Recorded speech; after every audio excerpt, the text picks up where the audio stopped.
Je vais demander à Nicolas Munier-Jolin de... Ah, voilà. Bonjour. Vous allez nous présenter SCEP Défi, c'est le nom de ce projet, système de culture économe et performant du réseau Défi, donc. Je rappelle que vous êtes ingénieur de recherche à l'INRA au sein de l'unité mixte de recherche agroécologie à Dijon. Et vous êtes membre de la cellule d'animation nationale du réseau Défi. Vous allez nous présenter SCEP Défi qui analyse les données produites par le réseau Défi pour améliorer les performances agronomiques et systémiques agronomiques. On peut le dire comme ça ? Exactement, oui. Merci beaucoup de me donner la parole. Donc bonjour à tous. J'ai préparé cet exposé avec beaucoup de collègues partenaires du projet SCEP Défi que je n'ai pas le temps de présenter individuellement, qu'ils m'en excusent, mais je préfère me concentrer sur les résultats du projet qui, comme vous allez le voir, sont nombreux puisque le projet a été très productif. Donc, comme vous venez de le dire, la philosophie globale du projet SCEP Défi, c'est vraiment d'accompagner le réseau Défi, en particulier le réseau Défi Ferme, de valoriser les données produites et de participer à son animation. Donc, vous allez voir qu'on s'est intéressé au système économe en pesticides, leurs caractéristiques. On a regardé les relations entre le niveau d'usage de pesticides et les performances des systèmes. Et puis, on a développé dans le cadre du projet des outils d'évaluation multicritères qu'on a pu utiliser dans le cadre de l'animation du réseau et pour évaluer la durabilité de systèmes de culture du réseau Défi, en particulier des systèmes de culture dits SCEP, comme système de culture économe et performant, qui avait été identifié par ailleurs comme économe et performant par le réseau Défi. Alors, le premier des résultats est issu de la thèse de Martin Lechenet, qui se termine tout juste, qui a travaillé sur la filière grande culture, polyculture, élevage, et qui a regardé un petit peu à quoi ressemblaient les systèmes de culture économes en pesticides. Alors, il a utilisé des méthodes statistiques d'arbres de régression, comme vous pouvez le voir sur la gauche de la figure. Donc, l'idée, c'est de segmenter des niveaux d'usage de pesticides et d'identifier, d'aboutir à des arbres, chaque branche de l'arbre étant constituée d'une combinaison de variables qui décrivent à la fois le contexte de production et à la fois les stratégies agronomiques des agriculteurs pour discriminer les systèmes à faible versus fort usage de pesticides. Donc ce modèle, il explique une partie de la variabilité de l'IFT. Il confirme des hypothèses qu'on avait au départ, à savoir que les stratégies économes en pesticides résultent toujours de combinaisons de leviers. Donc, et ça a permis aussi d'identifier les leviers les plus fréquemment identifiés, comme la diversification des cultures, la diversification des périodes de semis, la diversification des variétés, comme ça a été évoqué à l'instant, le travail du sol, les réductions de doses, etc. Ça a permis aussi de montrer qu'il n'existait pas une stratégie unique à suivre pour réduire l'usage de pesticides, mais qu'il y avait une grande diversité de stratégies éco-phyto, diversité au sein d'un type de situation de production, et évidemment diversité entre deux types de situations de production. Les systèmes éco-phyto d'Alsace ou de Lorraine ou de Bourgogne ne se ressemblent pas forcément. Tout ça génère un ensemble de résultats qui est très volumineux et pas très facile à présenter en une minute. Donc je vous incite à aller regarder la brochure de synthèse de ces résultats qu'on est en train de finaliser et qui présente un petit peu les stratégies éco-phyto vraiment dans le détail pour chaque type de situation de production et de région. Il y a eu un article scientifique dans Agriculture System pour les plus fanatiques. Juste pour dire qu'on a essayé d'adopter cette méthode d'analyse de l'IFT à d'autres filières, comme la viticulture, avec succès. Je passe très vite, mais ça a permis aussi en viticulture d'identifier des combinaisons de leviers associés au faible usage de pesticides, les réductions de doses, le désherbage mécanique, le type de pulvérisation, etc. Je vais très vite, d'autant que je ne suis pas spécialiste de la viticulture. J'ai juste retenu qu'en viticulture, l'interprétation était parfois délicate parce qu'il peut y avoir des biais liés à des composantes socio-économiques, comme par exemple le prestige du vin qui est associé à la vigne et qui peut générer des relations assez étranges entre des caractéristiques des systèmes de culture et les niveaux de dépendance aux pesticides. Et puis, dans le même ordre d'idée, il faut que je cite le travail qui a été fait aussi sur la viticulture par l'équipe de Jean-Marc Barbier à Montpellier, où ici, ils ne se sont pas intéressés aux données du réseau Défi, mais aux données des enquêtes pratiques culturales du SSP, et que ça a permis de sortir aussi un article dans EJA identifiant les leviers majeurs associés à la faible usage de pesticides, que sont en particulier les deux leviers qui sont le plus fréquemment observés dans les différentes situations de production dans leur article. C'est la réduction de dose d'une part et le retard du premier traitement qui correspond à des traitements qui sont non systématiques en début de saison, puisque les viticulteurs attendent les premiers symptômes, et ça peut expliquer une part assez importante de la baisse d'usage de pesticides selon les régions et selon les années. Dans le cadre de ce projet SCEP Défi, il y a eu aussi du développement méthodologique, et un des développements méthodologiques importants, c'est le développement des méthodes d'analyse de cycle de vie qui ont été faits à l'INRA de Rennes, et surtout l'adaptation de ces méthodes à l'échelle pertinente pour le réseau Défi, qui est l'échelle du système de culture. Voilà, c'est un des résultats majeurs, c'est que les outils d'analyse de cycle de vie sont aujourd'hui opérationnels et ont été utilisés, comme vous pouvez le voir avec cette petite illustration, pour évaluer des systèmes de culture du réseau Défi. Alors, dans l'exemple que j'ai choisi, sur lequel je ne vais pas m'attarder, on a comparé, dans des cas de systèmes du réseau Défi céréaliers, comparé des systèmes de culture considérés comme économes et performants en bleu ou non économes et performants, ou non économes ou non performants en rouge, sur un grand nombre de critères que sont, par exemple, la contribution à l'eutrophisation des milieux, le changement climatique, etc. Je ne vais pas rentrer dans le détail, mais surtout, ces outils opérationnels permettent de montrer que des systèmes qui sont économes en pesticides ne sont pas forcément performants sur tous les critères d'évaluation. C'est pas très joli, il y a eu des transformations de diapos. Je veux parler maintenant d'un autre outil d'évaluation multicritère, qui est l'outil DEXIPM, pour illustrer comment cet outil peut être utilisé comme support d'animation d'un groupe de ferme. C'est un outil d'évaluation de la durabilité des systèmes de culture. Et donc, il est utilisé dans cet exemple-là, dans la chaîne qui va du diagnostic d'exploitation, qui va être ici appliqué sur une exploitation particulière du réseau Défi, donc un agriculteur qui a une rotation un peu diversifiée sur 6 ans avec 4 cultures dans la rotation, un labour tous les 2 ans, un IFT total de 2,5. Et puis, dans la démarche, on fait un diagnostic, on fait de la conception de système de culture, on accompagne la mise en œuvre et on finit par de l'évaluation. La conception du système de culture, c'est par exemple travailler avec l'agriculteur sur ses schémas décisionnels, la façon dont il prend ses décisions. On construit avec l'agriculteur un schéma décisionnel, ici c'est pour l'exemple de la lutte contre la flore adventice, qui est représentée ici, avec les différents leviers d'intervention qui sont représentés sur une frise temporelle sur la chaîne de la rotation. Et puis on voit que sur cet exemple-là, est représenté en rouge les changements qu'il y a eu entre la première période 2007-2009 et puis une période plus récente, 2012-2015, où l'agriculteur a allongé la rotation, a changé sa fréquence de labour, a introduit le binage sur le maïs, a toléré plus la flore adventice et a changé son système pour une couverture du sol, pas permanente mais systématique.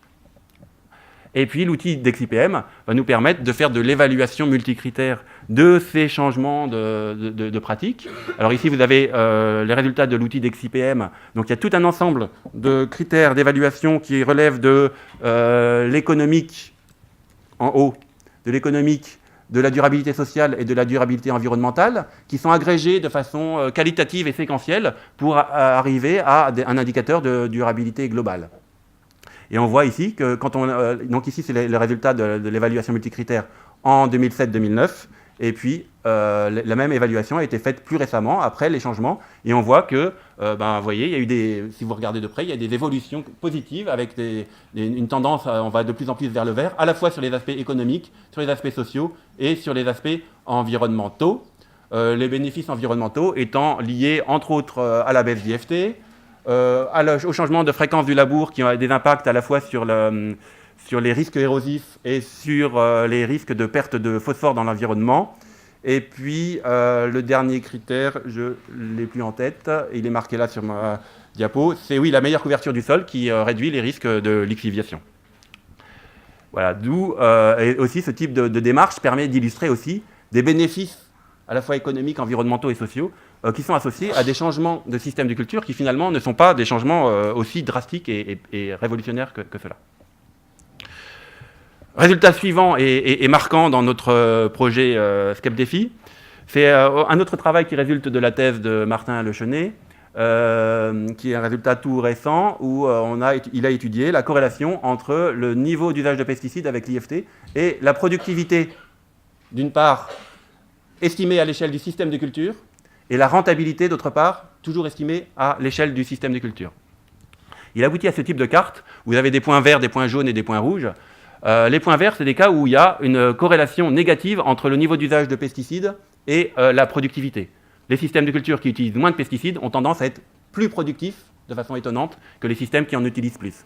Quand c'est jaune, c'est qu'il n'y a pas de relation entre l'usage de pesticides et la productivité ou la rentabilité. Et quand c'est rouge, c'est qu'il y a une relation positive, c'est-à-dire que ceux qui utilisent plus de pesticides sont soit plus productifs, soit plus rentables que les systèmes qui en utilisent moins. Et le résultat marquant, et qui a été publié récemment dans un article dans la revue Nature Plants, et qui a fait beaucoup de bruit dans les chaumières, c'est que, en fait, avec cette analyse-là, on montre sur la base du réseau défi qu'on n'identifie pas d'antagonisme entre IFT et productivité dans la quasi-totalité des situations de production, 94% des situations de production, et pas d'antagonisme entre IFT et rentabilité économique dans 78% des situations. Par ailleurs, Martin Leuchenet ne s'est pas intéressé qu'à la productivité et la rentabilité, mais il a développé dans le cadre de sa thèse un indicateur de multiperformance qui intègre des éléments économiques liés à la rentabilité et à la robustesse, des aspects environnementaux liés à l'impact des pesticides, à la perte en azote, à la consommation d'énergie, et des aspects sociaux.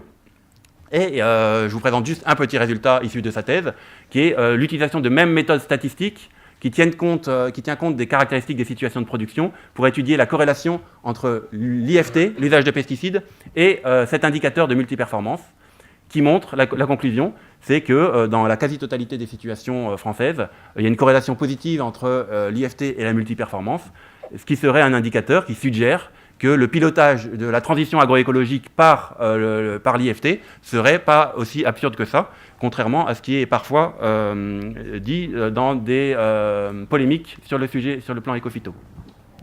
Dernier résultat important que je voulais vous présenter, toujours issu de la thèse de Martin Leuchenet, qui est le résultat de la simulation d'un scénario de transition généralisée du réseau défi, et c'est aussi extrapolé à la ferme France dans le cadre de la thèse, transition généralisée à des systèmes de culture éco-phyto, économes à pesticides.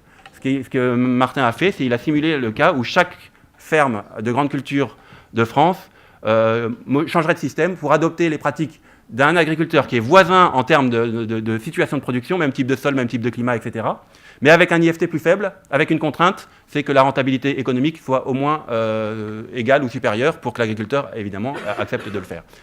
Alors ça se traduit par des choses très intéressantes. Ici, j'ai représenté ce graphique que vous ne voyez pas très bien, mais qui illustre l'impact que ça aurait en termes de relocalisation des productions. Ici, ce que vous voyez, c'est les régions de France. Oups, pardon, j'ai pas le bon.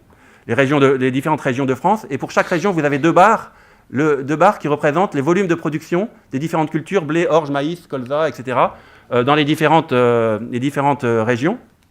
Et la première barre, c'est le scénario actuel, et la deuxième, c'est le scénario sous l'hypothèse d'une transition, le scénario virtuel d'une transition généralisée éco-phyto. Et ce que vous voyez, en termes de relocalisation des productions, c'est qu'il y a des régions comme, par exemple, la Bourgogne, je ne sais pas trop où elle est par là, Bourgogne, qui est une région qui est dominée par le colza, le blé et l'orge, comme vous le savez, et sous ce scénario de transition généralisée, on aurait une réduction des niveaux de production, des volumes de production en blé, orge, colza, au profit du maïs, qui devient, dans le cas de la Bourgogne, une culture de diversification.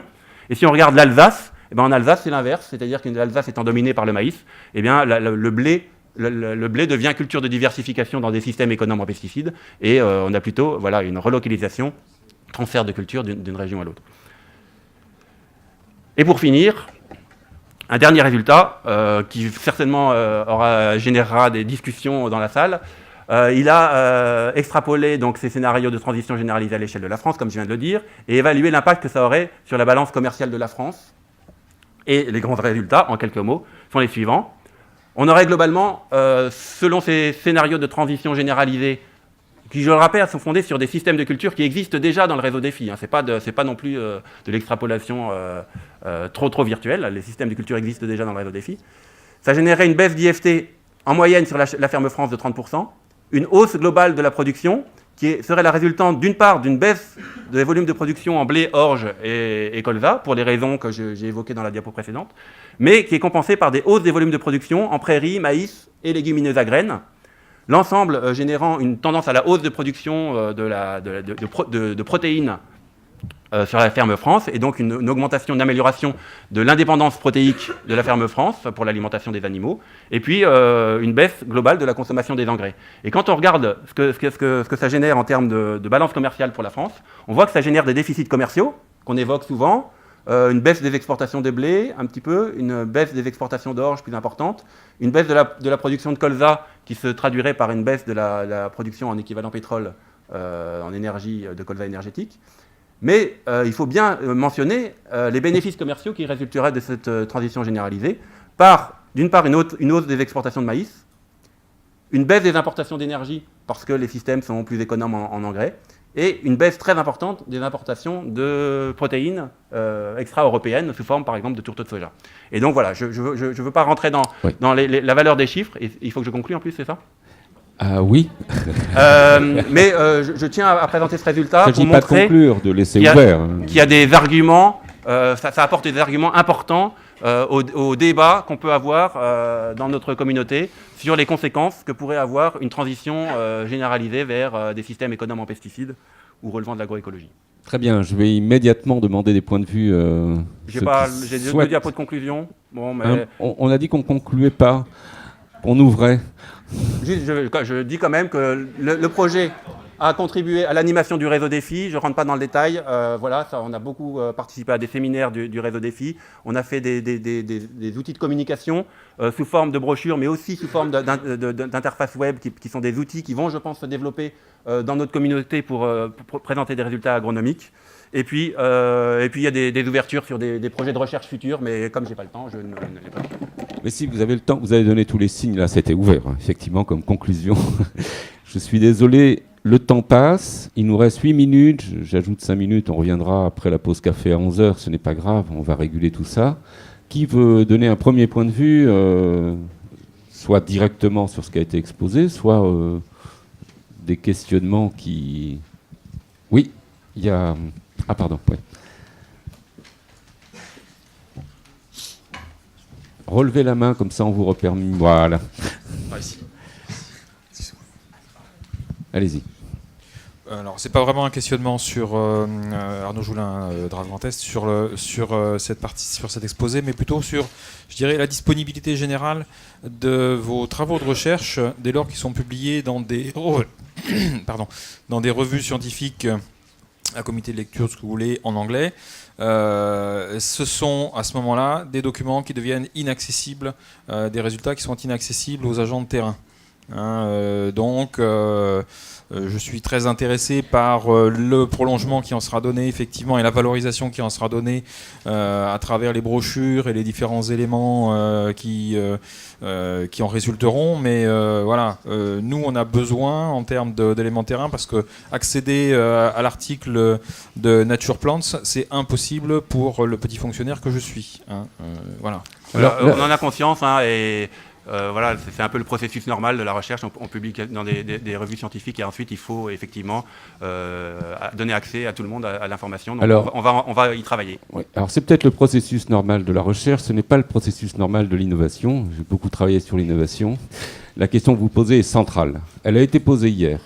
Et elle a même été posée sur une question très cash. Pourquoi les agriculteurs n'adoptent-ils pas les outils que nous sommes en train de faire. Si effectivement il n'y a pas cette circulation, y compris dans la construction, dès le début de tout ce qui s'opère, ça ne marche pas. L'innovation ne marche pas. Parce qu'on ne se sent pas acteur de l'innovation. Si on reçoit à la fin un exposé tout d'un coup qui vient de loin, après 5 ans de recherche et tout, on n'est pas acteur. On n'adopte pas d'ailleurs, on s'approprie quelque chose, et puisqu'on s'y approprie, on est acteur et co-acteur, puisqu'on est aussi facteur d'innovation potentielle dans le domaine, y compris avec d'autres, je l'ai déjà dit. Donc la question pour moi est centrale, et je voulais savoir d'ailleurs si tous ceux qui font des projets se connectaient entre eux. Puisqu'il y a dans tous les projets des problématiques qui ressortent qui sont un peu mêmes, donc je voulais savoir si vous étiez connectés, tout simplement. On est connectés dans la mesure où on... Non, si ça circule, si les informations déjà entre vous circulent, puisque la question a été posée par rapport aux acteurs de terrain, comme on dit. Est-ce que vous connaissiez les résultats que j'ai présentés sur les sorties du réseau Défi ? Moi, oui, je les connais. Parce qu'on est dans une communauté d'agronomes qui travaillons sur les systèmes de culture innovants en réduisant les pesticides. Et donc cette thématique, on l'a abordée aussi par le passé. Et là, la démonstration à grande échelle de la possibilité de construire des systèmes de culture économes en pesticides et performants, je la connais bien, oui. Et je trouve qu'elle est particulièrement intéressante. Allez-y. Oui, bonjour, Yannick Billon, donc service agronomique coopératif Cavac. Si j'ai bien compris votre exposé, vous nous avez montré qu'avec une baisse d'IFT de 2,5 à 2, une baisse de 20%, on n'avait pas forcément de baisse de productivité ni de baisse économique. Que fait-on donc dans ce cas-là avec des rapports de l'INRA de 2011 qui nous annonçait une baisse de 30% sans baisse économique pour les agriculteurs? Et je crois même que le rapport, on a un nouveau rapport de l'INRA récemment sorti qui nous annonce qu'avec une baisse de 30% d'IFT, on n'a pas de baisse économique non plus pour l'agriculteur, puisque là, vous êtes plutôt à 20 et non pas à 30. Non. Pour qu'on soit coacteur, il faut qu'il y ait un climat de confiance et donc qu'on puisse se comprendre en communication.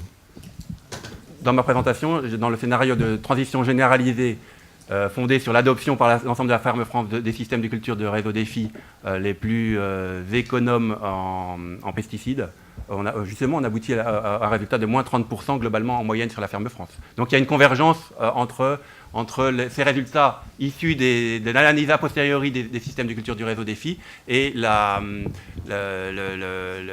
rapport INRA, Ecophyto R&D qui a été fait il y a de nombreuses années. Pour autant, on pourrait en discuter très longuement. Il y a convergence des chiffres, mais à mon sens, il y a assez de grandes divergences de résultats. Parce que ce qu'il faut bien avoir conscience, c'est que ces moins 30%, il résulte dans notre scénario d'un scénario de reconception assez profonde des systèmes de culture. Chaque ferme du réseau défi, dans ce scénario-là, adopte les pratiques d'un autre, mais y compris la rotation, diversifiée, les changements de variété, éventuellement introduit du désherbage mécanique, etc. etc. Donc c'est des reconfigurations très profondes.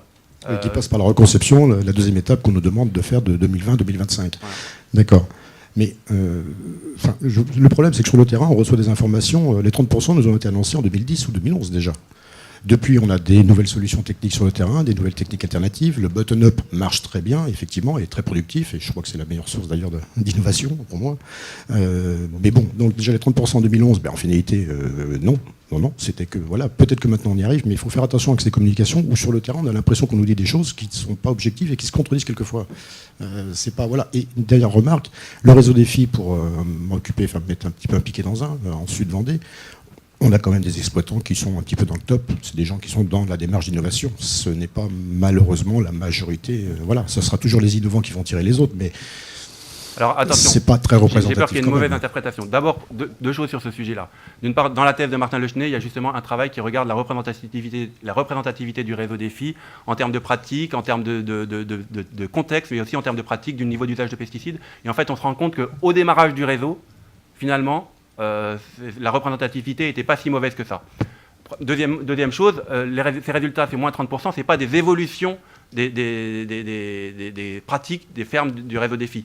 Ces résultats sur moins 30%, là, ils résultent de l'analyse de la diversité intra-réseau qu'on avait au démarrage du réseau. Au démarrage du réseau, il y avait des agriculteurs du réseau qui consommaient beaucoup de pesticides, d'autres moyennement, d'autres beaucoup moins, et c'est l'analyse de cette diversité de pratiques qui aboutit aux conclusions que je vous ai présentées. C'est pas du tout une analyse des trajectoires d'évolution. D'ailleurs, c'est dans ma conclusion, ça doit être encore affiché, c'est un des thèmes justement de recherche qu'il faut faire maintenant, c'est de passer à l'analyse des trajectoires d'évolution, et ça sera d'autres résultats qui seront différents.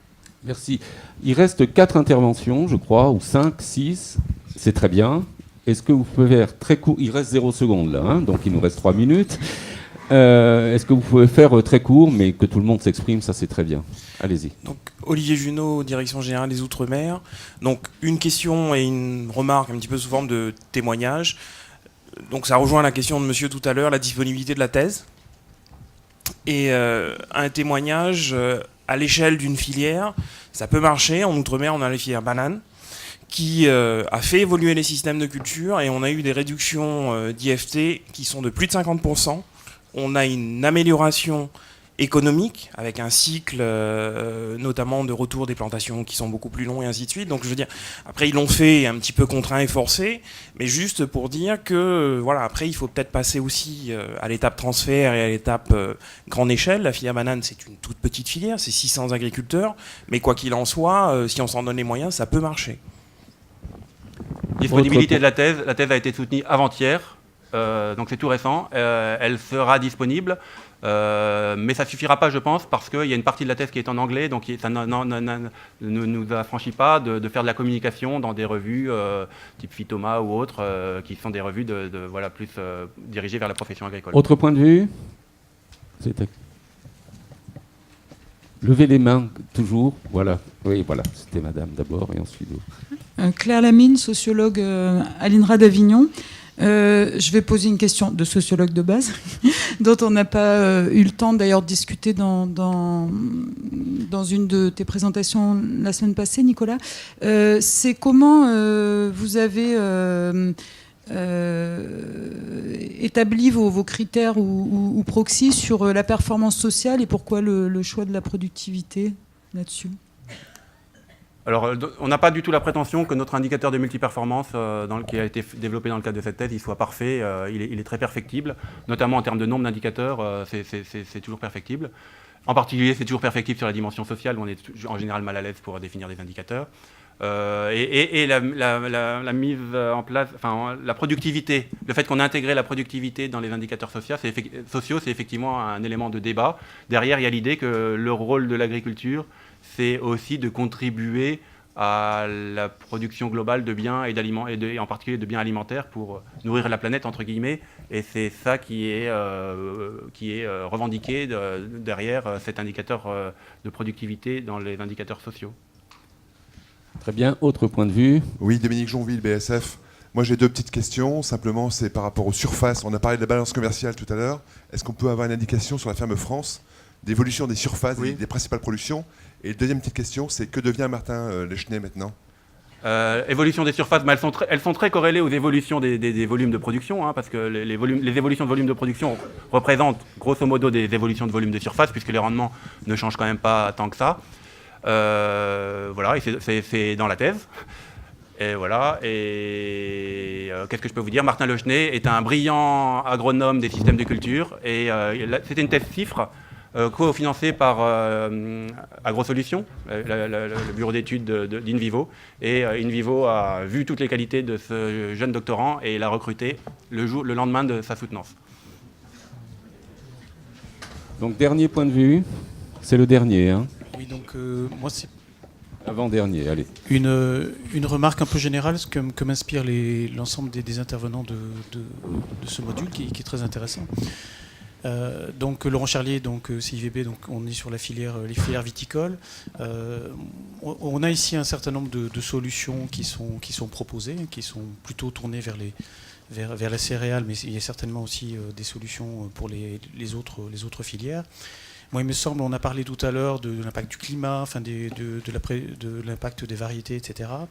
On est assez demandeur aussi sur notre filière, notamment, mais ça doit être dans d'autres également, d'intégrer pour qu'on ait des solutions utilisables, donc pour réduire l'usage des produits phytosanitaires, d'intégrer l'impact de la gestion du personnel et également du poids de la réglementation qu'il faut appliquer évidemment.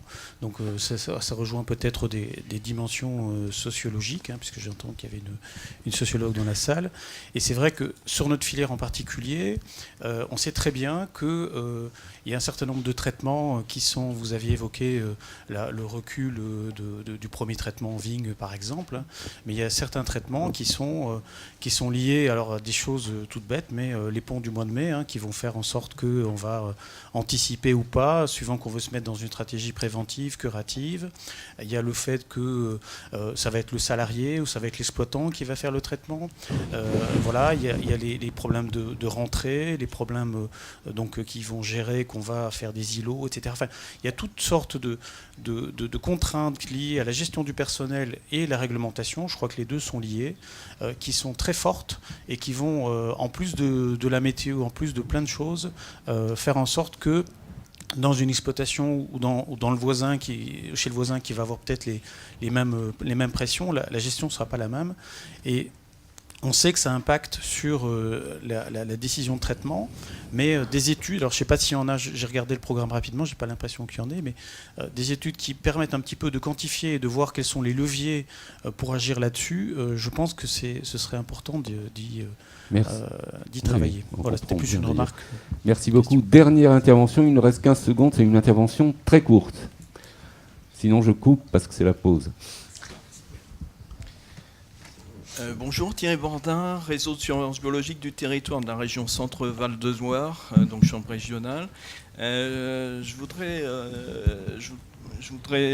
intervenir sur les liens qui sont faits entre les différents compartiments d'Ecofito, la recherche, l'ASBT et puis DEFI, et notamment sur le projet Casimir.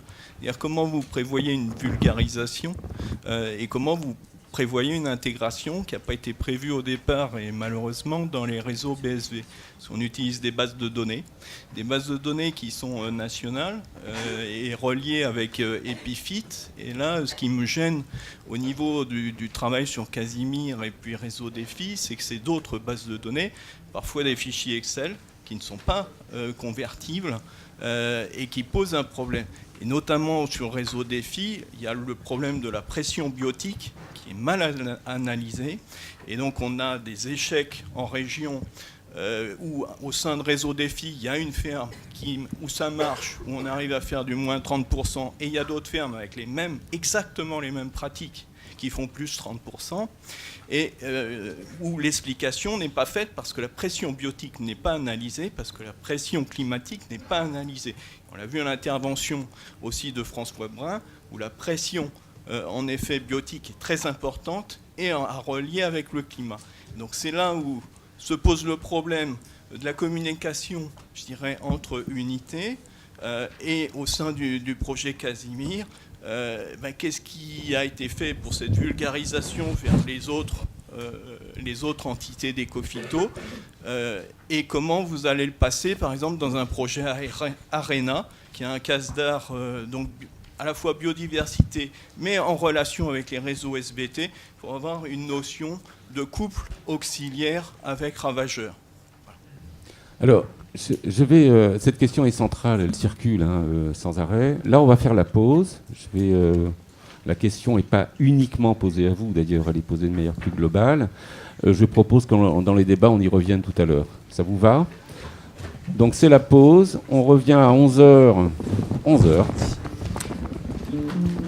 Et je vous remercie. Et je tiens à remercier quand même les personnes qui ont présenté leur projet.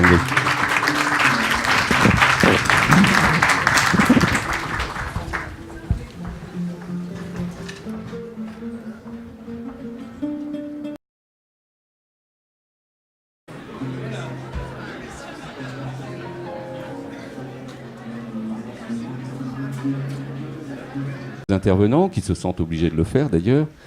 Et on attend beaucoup avec utilisation d'aspiration ou détecté comme significatif, mais un effet toujours prépondérant des cultures avec un effet toujours plus important. On puisse voir cet effet-là. Pour l'instant, c'est l'effet qui sont assez marqués, prépondérants, et on les rattache aussi à des systèmes de culture.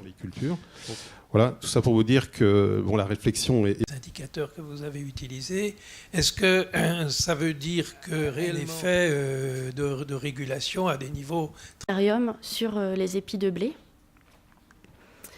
La fusarium sont capables de produire des mycotoxines, mais en provoquant, ça pourrait induire l'émergence de certaines espèces de fusarium. Pour les traiter et les analyser, ça ne peut pas se faire fait. On a validé notre outil sur 65 pétitions et l'identification morphologique délicate des espèces pour travailler sur la diversité et sur l'émergence. Si on se projette en régime de croisière... Ça va encore beaucoup baisser. En termes de collecte d'échantillons, les résultats à obtenir sont... De fusarium que vous avez, avec l'expression des... Donc on essaiera de mettre en relation les espèces de fusarium qu'on va... Au champ, et ce qu'on voit en fait en... Je proposais à chaque présentateur de projet d'être là en face de vous. Oui, peut-être une question que vous voulez poser à la salle avant ?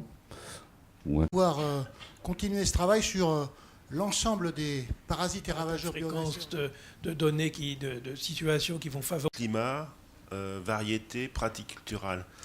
Et simplement un point de précision, ce sont des essais qui mettaient en... de recherche à l'INRA au sein de l'unité mixte de recherche agroécologie à Dijon. Nature Plants, c'est impossible pour le petit fonctionnaire que je suis. Ensuite, il faut effectivement donner accès à tout le monde à l'information sur les sorties du réseau défi. Moi, oui, je l'ai. De 2,5 à 2, une baisse de 20%. On n'avait pas forcément de baisse. Dans ma présentation, dans le scénario en pesticides, on aboutit à un résultat de... Les 30% nous ont été annoncés en 2010 ou 2011 déjà. Depuis, on a des nouvelles solutions. Moins 30% là, il résulte de l'analyse de la diversité. Ce qu'il faut faire maintenant, c'est de passer à l'analyse des trajectoires d'évolution. Et ça sera d'autres résultats. Après, il faut peut-être passer aussi à l'étape transfert et à l'étape... Sociologue à l'INRA d'Avignon, je vais poser une question. L'agriculture, c'est aussi de contribuer à la production. Moi j'ai deux petites questions, simplement c'est par rapport aux surfaces, on a parlé de la balance. Est un brillant agronome des systèmes de culture et c'était une thèse. Et on sait que ça impacte sur la décision.